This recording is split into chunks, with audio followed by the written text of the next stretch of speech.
बताइएगा ये जो डिगिंग की उन्होंने बात की है क्या, मैं उसको इस तरह कहूंगी कि हम अभी भी, जिसको अंग्रेजी में कहते हैं ना, we are still looking to pull a rabbit out of the hat. जैसे डॉक्टर साहब ने पहले कहा था कि रेकोडिक के ऊपर अब हमारी उम्मीदें जो है ना वो वाबस्ता है कि बस कुछ हो जाएगा, कोई करिश्मा दोबारा होगा।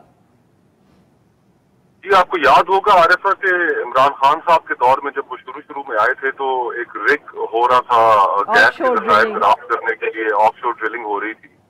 तो उस वक्त भी एकदम से बड़ी होप ये क्रिएट हो गई कि जी के शायद ये एक कोई ऐसा हमारा छक्का लग जाए।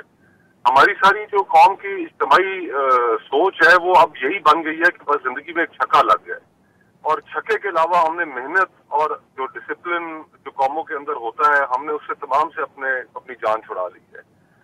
उसमें मैं एक दफा फिर इस चीज की तरफ इशारा करूंगा कि सियासत जो है वो माशरे के ऊपर बड़ा गहरा असर छोड़ती है।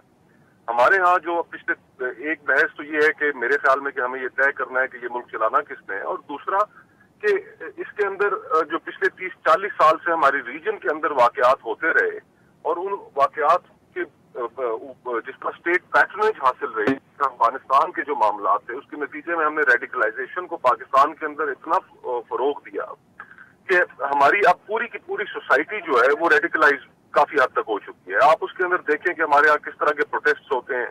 अभी रिसेंटली जो हमारी पार्लियामान है उसने जो कवानीन पास किए, उन कवानीन के अंदर उस प्रेशर को लेते हुए उन्होंने इसी तरह का एक और कानून सामने लेकर आ गए जिसमें उन्होंने सजाएं जो हैं वो मजीद बढ़ाई। तो हम पूरे माशरे के अंदर हमने एक ऐसा मजहब के नाम के ऊपर हमने ऐसी एक बैरियर क्रिएट कर दिया लोगों के ज़हनों में कि आप उसके ऊपर गुफ्तगू नहीं कर सकते। बाकी दीगर इस्लामी ममालिक भी आप देखें कि जहां पर इस वक्त मोहम्मद बिन सलमान सऊदी अरब को एक डिफरेंट साइड पे चलाना चाह रहा है, उस सोसाइटी है वहां पे रुज्जत पसंदी खत्म कर रहा है, लेकिन हमारे यहाँ आज भी 18 साल से कम उम्र की बच्ची की अगर शादी का मसला हो तो उसके ऊपर इस्लामी नजरियाती काउंसिल कहती है कि नहीं, ये नहीं हो सकती, ये गैर इस्लामी है। और जबकि दुनिया के अंदर और सऊदी अरब के अंदर तब ये तब्दीली लाई जा चुकी है कि वहां पे 18 साल से कम उम्र की जो बच्चियां हैं और उनकी जो शादी है उस पर पाबंदी लगा दी गई है। तो हमने बहुत कॉस्ट पे की है, हमने अपने गलत फैसले करके माशरे का रुख एक जानिब मोड़ दिया है। और ये जो यूथ पल्ज है, ये नौजवान, इनकी हम आहंगी, ये क्या एक अच्छे वर्ल्ड सिटीजन हैं? क्या ये दुनिया के अंदर इनकी जो हम आहंगी है बाकी कौमों के साथ, क्या वो मौजूद है?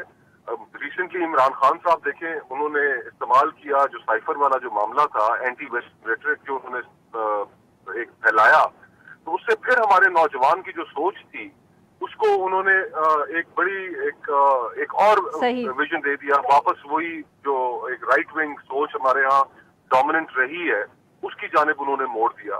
तो हमें तो इन सारी चीजों से जान छुड़ाकर माशरे को खोलना है, प्रोग्रेसिव बनाना है। जब आप दीगर इस्लामी ममालिक देख लें, ठीक है कईयों में पॉलिटिकल फ्रीडम्स नहीं है लेकिन वहां पर शख्सी आजादियां तो मौजूद है, हमारे यहाँ तो वो भी नहीं है। तो हम एक ऐसे मुकाम पर पहुंच गए कि ना पॉलिटिकल फ्रीडम्स है लोगों के पास और ना ही उनके पास इंडिविजुअल फ्रीडम्स रह गई। बिल्कुल। तो अब ये बहुत बड़ा चैलेंज है कि कल्चरल रिफॉर्म भी आपको एक बहुत बड़ी चाहिए और साथ ही साथ आपको पॉलिटिकल रिफॉर्म भी चाहिए।